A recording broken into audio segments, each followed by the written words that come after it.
10월의 아침이라고는 믿기지 않을 만큼 쌀쌀한 10월 셋째 주일입니다.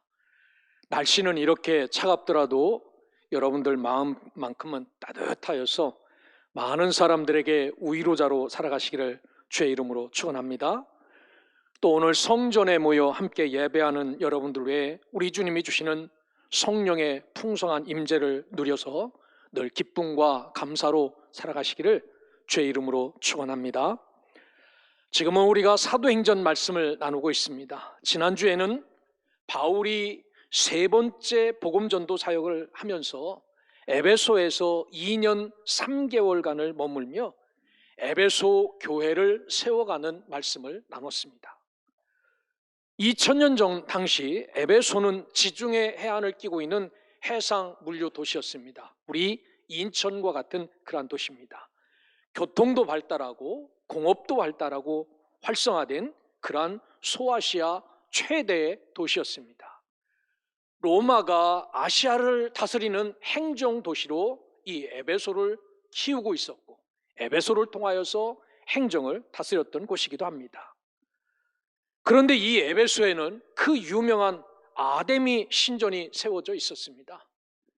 에베소를 부를 때 사람들은 에베소라고 부르지 않았습니다. 아데미 신에게 바쳐진 도시라고 불렀습니다. 얼마나 열심히, 얼마나 최선을 다해서, 얼마나 뜨겁게 이 신에게 제사를 드리고 예배를 드렸다면은 다른 사람들이 에베소 사람들을 부를 때 저 에베소는 아데미에게 바쳐진 도시다라고 부를 정도였습니다. 사도 바울은 이렇게 영적으로 혼탁한 에베소에서 아시아를 대표하여 복음을 전하는 전진기지로 삼고 에베소에 복음을 뿌리지요. 에베소 교회를 세우면서 사도 바울은 지치거나 하나님의 은혜를 사모할 때 주님이 주신 은총을 누리며 교회를 세워나갔지요. 특별히 에베소를 세워나갈 때 중점적으로 사역하였던 사역이 있습니다. 그들에게 성령을 받았는지를 물었지요. 성령을 받았습니까? 어떤 사람은 그것이 있는지도 모른다라고 말합니다. 여러분, 우리도 우리 스스로를 돌아볼 때 나는 성령이 내 속에 내주하고 있는지 민감하게 반응하며 살아갈 수 있기를 주의 이름으로 권면드립니다. 사도 바울은 또 그들에게 묻습니다. 여러분은 하나님 나라를 아시는지요? 하나님이 통치하는 나라, 하나님의 권세 아래 머무는 그 나라를 아십니까? 물으면서 그들을 가르쳤습니다.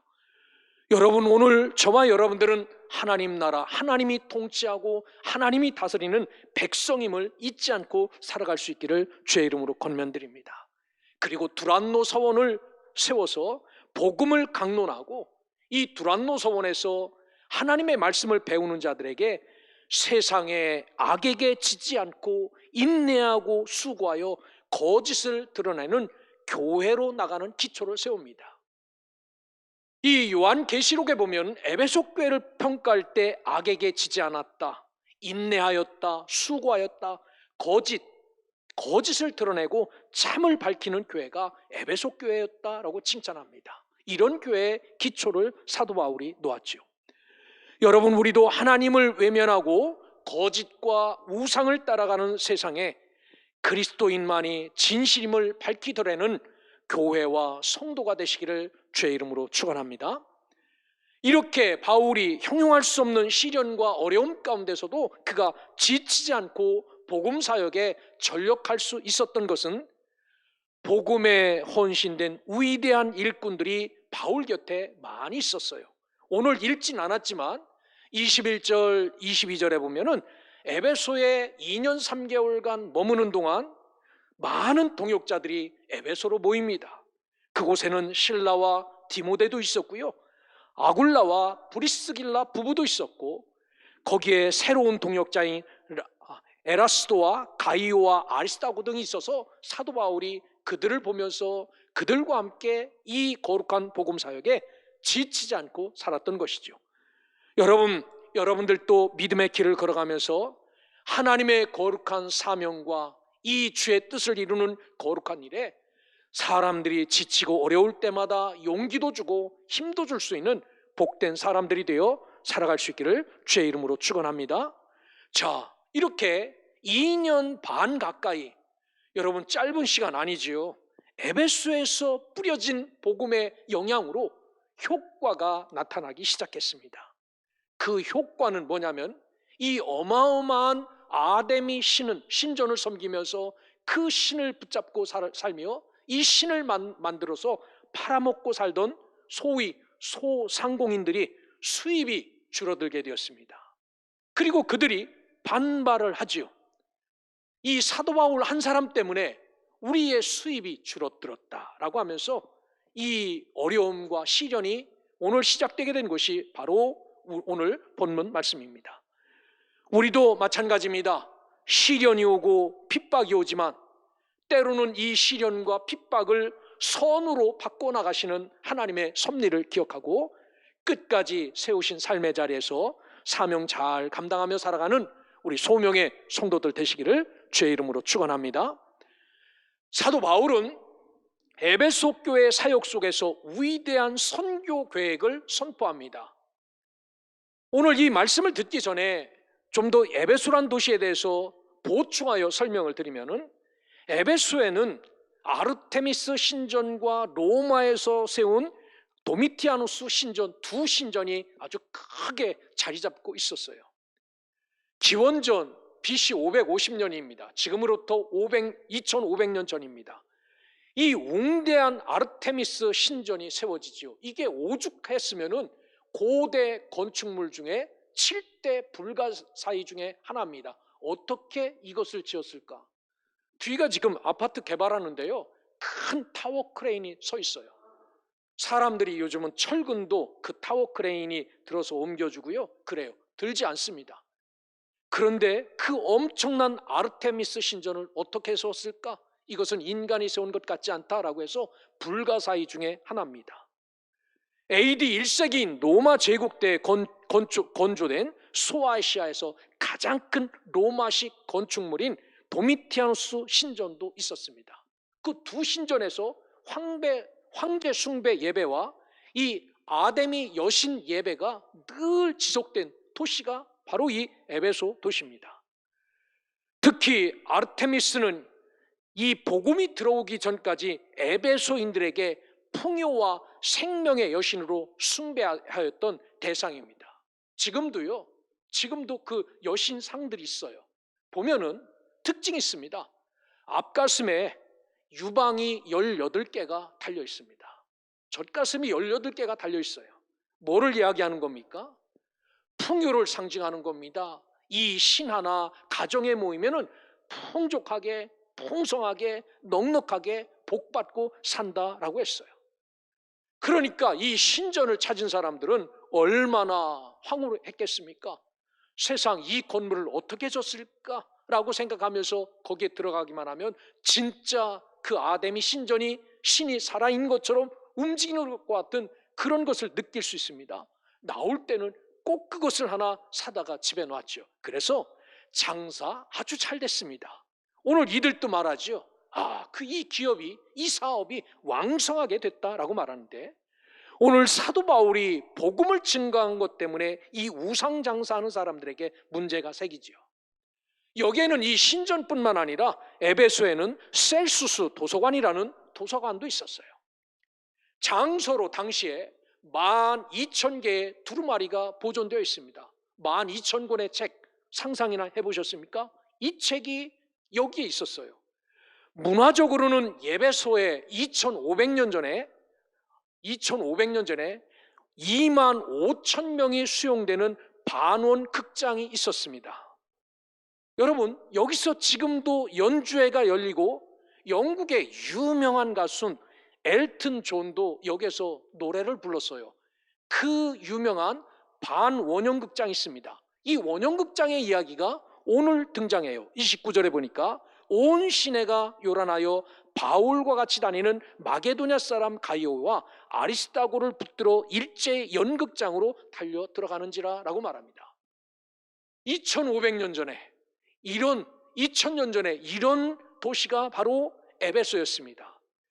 그러니까 사람들이 그 도시에 가면은 황홀하다 못해 그 우상에 푹 빠질 수밖에 없는 그런 도시였습니다. 이런 도시에서 사도 바울은 비교적 어려움 없이 복음을 전도하지요. 에베소에 있는 많은 유대인과 헬라인들이 사도 바울이 전한 복음 때문에 하나님을 두려워했고 주 예수의 이름을 높였다, 예배했다라고 말합니다. 이런 결과로 주의 말씀이 힘이 있고 흥망하여 믿는 사람들이 주께로 나왔다라고 기록하고 있습니다. 이러면서 사도 바울은 이곳에서 2년 반 동안 전도 사역을 하면서 마지막 정리를 하지요. 어떻게 정리합니까? 이제 은혜를 베풀어 주셔서 이 에베소에도 이런 교회를 세웠는데 내가 이제 3차 전도 사역을 마치기 위해서 마게도냐 지방으로 갈 거다. 그러니까 지금은 터키에서 건너서 유럽으로 갈 거다. 왜냐면요, 2차 복음 전도 여행 때 마게도냐 지방에 가서 빌립보 교회가 세워지고 데살로니가 교회가 세워져 놀라운 역사를 보았습니다. 그곳을 가보고 아가야 지방 고린도까지 내려가서 복음을 증거하고 결국은 내가 로마에도 이 복음을 증거하기를 원한다라고 이야기하는 말씀이 오늘 성경 읽진 않았지만 21절, 22절에 기록이 되어져 있습니다. 그래서 빚진 자의 심정으로 로마를 가지요. 사도 바울은 그때 심정을 로마서 1장에 어떻게 기록하고 있냐면 헬라인, 우리가 사람같이 여기지도 않는 헬라인이나 야만인, 사람으로 여기지 않는 야만인이나 지혜 있는 자, 헬라 사람이나 어리석은 자, 주를 인정하지 않는 유대인들이나 내가 다 빚진 자다라고 고백하면서 나는 할 수 있는 대로 로마에 있는 너희에게도 복음 전하기를 원하노라 라고 말합니다. 이 복음, 생명의 복음, 구원의 복음을 당신들에게 나눠주고 싶습니다 라고 말합니다. 결국은 바울의 이러한 꿈에 하나님께서 응답하시지요. 사도행전 23장 11절에 보면 밤중에 이런 꿈을 꾸고 살던 사도 바울에게 환상 중에 나타나셔서 뭐라고 말씀하시냐면 내가 예루살렘에서 복음을 전한 것처럼 로마에서도 복음을 전하리라 약속을 하십니다. 사도 바울이 꿈을 꿨는데 소망을 갖고 그 땅에 가서 복음 전하기를 원했는데 하나님이 응답하셔서 내가 예루살렘에서 복음을 전한 것처럼 그 땅에 가서도 복음을 전하게 해줄 것이다 라고 말합니다. 그야말로 꿈을 이루어 가시는 하나님을 만나볼 수 있죠. 사랑하는 소명의 성도 여러분, 꿈꾸는 자들이 되시기를 주의 이름으로 축원합니다. 헛된 꿈이 아닙니다. 그리고 우리가 육체적으로 누리는 그러한 풍요로운 꿈이 아닙니다. 하나님이 기뻐하시는 꿈을 꾸시기를 주의 이름으로 축원합니다. 현재는 캄캄합니다. 하나님은 꿈꾸는 자를 축복하십니다. 그 꿈을 현실로 바꿔주신다는 사실을 기억하고 여러분 다 늙었는데요. 내가 무슨 꿈을 꿉니까? 아닙니다. 늙기는 왜 늙었습니까?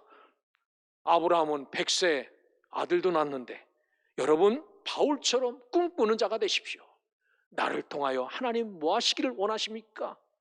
요셉처럼 꿈꾸는 자가 되시길 바랍니다. 다니엘처럼 꿈꾸는 자들이래요. 여러분의 꿈이 현실로 바뀌는지 안 바뀌는지 누리며 살아가는 복된 성도가 되시기를 주의 이름으로 축원합니다. 사도 바울은 하나님 앞에서 꿈을 꾸죠. 복음 전도의 꿈을 꿉니다. 하나님은 이 꿈을 그대로 이루어주시죠. 죄수의 몸이지만 로마에 가서 복음을 증거하게 하고 결국 로마를 복음으로 물들이고 그 로마가 국교로 기독교를 인정하게 하고 그 영향력이 오늘 우리에게까지 미친 것입니다. 이러한 꿈꾸는 자들이 되어 하나님의 은혜를 누리시기를 주의 이름으로 축원합니다. 자, 이렇게 꿈꾸며 열심히 에베소에서 복음을 전도하는데 복음을 대적하는 데메드리오라는 사람이 등장합니다. 늘 주 앞에는 어려움과 고난이 있지요. 이 데메드리오라는 이름의 뜻은 백성의 어머니란 뜻입니다. 에베소에서 복음의 열매가 한창 무르익어 갈 때 뜻하지 않는 시련이지요. 이 사람의 직업은 은장색이었습니다. 은장색은 어떤 사람이냐면요, 은을 녹여 가공하는 사람, 즉 세공인이었습니다. 보통 큰 신상도 있고 작은 신상도 있고 돈 많이 내는 사람은 큰 것도 사다 놓고 했겠죠. 종류가 여러 가지였을 겁니다. 나무를 깎아 비슷한 신을 만들어 놓고 그 나무에다가 은을 녹여서 훅 앞뒤 엎어가면서 부어서 그럴듯한 신을 딱 세워놓고 이것은 100만 원이요, 이것은 1000만 원이요, 이것은 1억이요 하고 팔았겠지요. 이게 바로 데메드리오라는 사람입니다. 조합도 형성했습니다. 그래서 혼자만 하는 것이 아니라 조합원들을 세워서 그 신을 기업적으로 만드는 거지요. 지금도 에베소 지역 유물을 전시한 박물관에 가면요, 당시 출토된 아데미 신상이 상당히 많이 전시되어 있어요. 지금 2000년이 지난 지금도 크게 전시되어 있습니다. 이렇게 바울의 복음 전파 때문에 이 데메드리오가 만드는 신상이 이제 값어치가 없게 되었습니다. 사도 바울은 다니면서 여러분, 사람의 손으로 만든 것이 신입니까? 여러분이 깎은 것이 신입니까? 여러분이 부어 만든 것이 신입니까?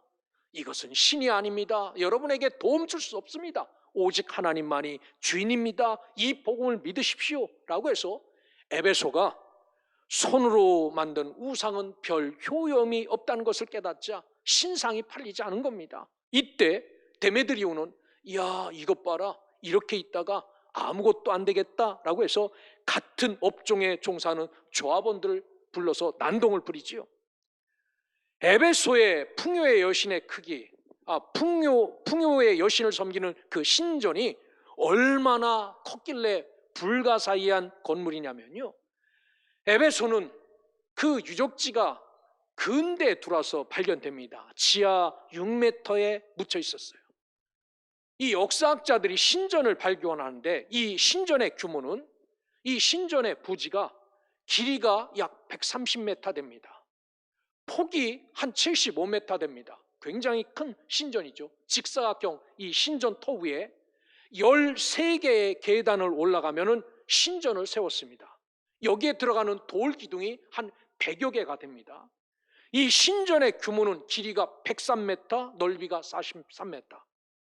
어마무시한 신전을 세워놓고 날마다 이 여신이 주는 풍요로움을 누리기 위해서 거기서 우상을 숭배하는 일이 끊이지 않았어요. 이 신전이 얼마나 크냐면요, 그리스 아테네, 지금 기둥만 서 있는 파르테논 신전이 있습니다. 이 신전의 4배 크기가 바로 아데미 신전이었어요.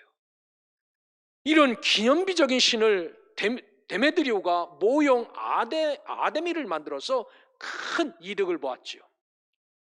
이 에베소에서 사도 바울이 한 사역은 뭡니까? 그렇게 열심히 아데미 신에게 드려진 도시로 세워가는 이것을 보며 사도 바울은 아니다라고 생각했지요. 그래서 26절에 보면 사도 바울이 사람의 손으로 만든 것은 신이 아니라면서 에베소뿐만 아니라 온 아시아, 거기에 그 신전에 와서 예배드리러 오는 사람들에게 권유합니다. 여러분, 이 신을 섬기지 마십시오. 이 신은 생명이 없습니다. 이렇게 말해요. 사도 바울의 이 복음이 영향력이 나타나는 겁니다. 레위기 26장 1절은 이렇게 말합니다. 너희는 자기를 위하여 우상을 만들지 말지니 조각한 것이나 주상을 세우지 말며 너희 땅에 조각한 석상을 세우고 그에게 경배하지 말라. 나는 너희 하나님 여호와 이민이라 라고 말합니다. 하나님은 처음부터 나무 깎아서 너희들 산에서 나무 베어다가 말려서 깎아서 놓은 것이 신이고 너희들을 구원할 것 같으냐? 라고 말씀하시면서 절대로 조각한 석상, 목상을 세우지 말 것을 당부했습니다. 이런 상황에서 데메드리오는 가만히 놔두면은 이 자기들에게 생계만 우여비 당할 것이 아니라 이 직업이 없어질 것을 예견한 겁니다. 먹고 못 산 것뿐만 아니라 지금까지 우리가 조상 대대로 아데미 여신을 섬겼는데 저놈들이 저렇게 복음을 뿌리고 다니면 이 신전도 무시당할 것 같고 우리가 그렇게 극진히 섬기는 아데미 여신의 위엄도 땅에 떨어질까 염려한다라고 27절에 말씀을 해요. 그래서 이 데메드리오는 조합원들과 함께 선동하여서 분노가 가득한 모습으로 외치기 시작합니다. 큽니다. 큰 에베소 사람의 아데미어라고 외칩니다. 얼마나 이 구호를 크게 외쳤냐면은 이 에베소에 당시 40만 이상 사람들이 살았는데 에베소 도시가 아주 들썩들썩할 만큼 다 일어나서 이 우상 아데미 신을 못 만들게 한 이 바울과 그 일당들을 모난하기 위해서 아주 엄청난 데모를 하기 시작합니다. 여러분, 왜 데메드리오가 이런 일을 했다고 생각합니까? 진짜 그 신 때문에 이런 일을 했다고 합니까? 그렇지 않습니다. 보통 이런 짓을 하는 사람들은 자기 수입에 영향력이 있어서 이런 일을 하지요. 사도 바울이 이런 일을 하고 다니까 들어오는 돈이 줄어드는 겁니다. 이것 때문에 결국 이 아데미를 앞장세워서 자기들 손해봤다고 소리치는 것 아닙니까? 우상과 이단의 결국은 인간의 탐심의 결과에 불과하다는 사실입니다. 여러분, 지금 부평 지하상가에 가면요, 상가가 경제가 없어서 문 닫으면 거기에 떡하니 펼쳐지는 게 사주, 관상 뭐 이런 거 보는 사람들이에요. 여러분, 그 사람들이 여러분들을 정말 바른 길로 인도하고 싶어서 상 펴놓고 당신의 앞길을 봐주겠습니다 라고 말할 것 같습니까? 당신의 장래를 내가 예견해 주겠습니다라고 말할 것 같습니까? 그렇지 않아요. 자기들도 몰라서 그렇게 살면서 남을 어떻게 알겠습니까? 먹고 사는 거 수입 때문에 그 짓 하는 거지요. 결국 우상과 이단의 결국은 탐심이다라는 사실을 기억하고 저와 여러분들도 이런 탐심에 빠지지 않기를 주의 이름으로 축원합니다. 신명기 4장에 보면 하나님은 모세를 통하여 이스라엘 백성들에게 이런 것을 말씀하세요. 너희는 거기서 사람의 손으로 만든 바 보지도 못하며 듣지도 못하며 먹지도 못하며 냄새도 맡지 못하는 목석의 신들을 섬기지 말라라고 말씀합니다. 우리도 데메드리오와 같은 더러운 탐심의 사람이 없기를 주의 이름으로 축원합니다. 내 욕심 채우기 위해서 그럴듯한 거 내놓고 이단 장사, 우상 장사, 신앙 장사하는 사람 없기를 바랍니다. 또한 우리가 살아계신 하나님의 신앙을 버리고 보지도 못하며 듣지도 못하며 먹지도 못하고 냄새도 맡지 못하는 목석이나 아니면 그 조각상들 앞에 찾아다니며 내 장래가 어떤가요? 내 미래가 어떤가요? 물어보고 다니는 어리석은 자 없기를 주의 이름으로 축원합니다. 세상의 진리는 딱 하나. 오늘 사도 바울이 2000년 전에 그렇게 에베소에서 외쳤던 전능하신 하나님과 그 아들 예수 그리스도 성령님이 우리의 주인 되심을 잠시도 잊지 않고 우리가 어리석은 자가 되어서 이런 더러운 신들을 찾아다니는 그런 자 하나도 없기를 주의 이름으로 축원합니다. 따라서 이 연극장에 모인 무수한 이 신상을 만드는 사람들은 다 연극장으로 몰려들었지요. 그런데 32절에 보니까 그들이 그렇게 누가가 써놨어요. 그들이 왜 여기에 모였는지 아는 사람이 하나도 없었다. 그런데 맹목적으로 2시간씩이나 큰 에베소의 아데미 신이여라고 2시간이나 외쳤다. 알지도 못하고 외쳤다라고 말하는 것입니다. 여러분, 이와 같은 것이 우상 숭배자들의 특징입니다. 무엇이 진실인지 모르고 떠들고 다니는 거지요. 요한복음 8장 55절에서 예수님께서 말씀하시기는 너희는 그를 알지 못하되 나는 아노니 만일 내가 알지 못한다 하면 나도 너희와 같이 거짓말쟁이가 되리라. 나는 그를 알고 또 그의 말씀을 지키노라 라고 말씀합니다. 예수님 곁에 바리새인과 사두개인들이 늘 따라다니면서 서기관들이 너 하나님 아냐? 너 하나님 아는데 왜 네가 하나님이라고 이야기하느냐? 라고 묻지요. 그런데 예수님께서 반대로 그들에게 묻습니다. 너희들 진짜 하나님 아는데 이렇게 사느냐? 앞에서는 그럴듯하게 사는 척하지만 뒤에서 호박씨 까고 다니는 게 너희들 하나님 아는 거냐? 물어요. 그러면서 예수님이 못 박습니다. 나는 하나님을 정말 잘 안다. 나는 하나님을 아는 사람이다. 내가 만약 하나님을 모르고 하나님의 나라를 전파하고 복음을 전파하면 너희와 같이 거짓말쟁이인데 나는 그분을 알기에 나는 그분의 말씀을 지키며 산다라고 말합니다. 여러분, 그렇습니다. 우리가 하나님을 잘 아시고 믿음의 길을 걸어가는 것이 복임을 기억하고 맹목적인 열심보다는 하나님을 바로 알고 섬기는 믿음의 자녀들 되시기를 주의 이름으로 축원합니다. 그들은 자기들의 수입이 끊어진 것을 회복하기 위해서 분이 가득하였다는 겁니다. 그 화가 아주 머리끝까지 치물어서 씩씩거리면서 사도 바울을 죽이려고 하고 시기하고 모함했죠. 그래서 이 마게도냐 사람입니다. 아시아 사람도 아닙니다. 유럽 사람들입니다. 가이오와 아리스타고를 붙잡아가고 에베소 도시를 불법 천지로 만들지요. 야고보 사도는 우리에게 무엇이 진짜 성도의 삶인지를 이야기해요. 요란과 모든 악한 일들은 하나님께로부터 내려온 것이니라 라고 말합니다. 요란과 모든 악한 일, 세상에 북적대고 떠들고 이런 것들이 얼마나 많습니까? 요란한 일들, 악한 일이 얼마나 많습니까?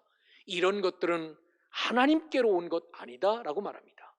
그것들은 전부 다 세상적이요 정욕적이요 마귀적이다 라고 말합니다. 우상을 섬기는 사람들은 이처럼 우상의 정신적 가치관대로 생활할 수밖에 없지요. 자기 뜻대로 움직이는 것이 아니라 그 더러운 영에 이끌려 살지요. 다 세상적이고 정욕적이고 마귀적인 겁니다. 그러나 성도들은 어떻습니까? 예수 그리스도를 섬기기에 그리스도와 같은 인격자지요. 베드로후서 1장 3절부터 4절에 보면 베드로는 사도는 우리에게 분명히 말해요. 그리스도인은 첫째 성결하고 라고 말합니다. 화평하고 관용하고 양순하며 긍휼과 선한 열매가 가득하고 편복과 거짓이 없는 자들이다 라고 말씀합니다. 이게 그리스도인이다 라고 말합니다. 저와 여러분은 완벽하지 않습니다.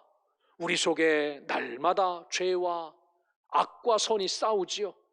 완벽하진 못해도 그 예수 닮은 모습으로 열심히 주를 섬기며 살려고 하지요.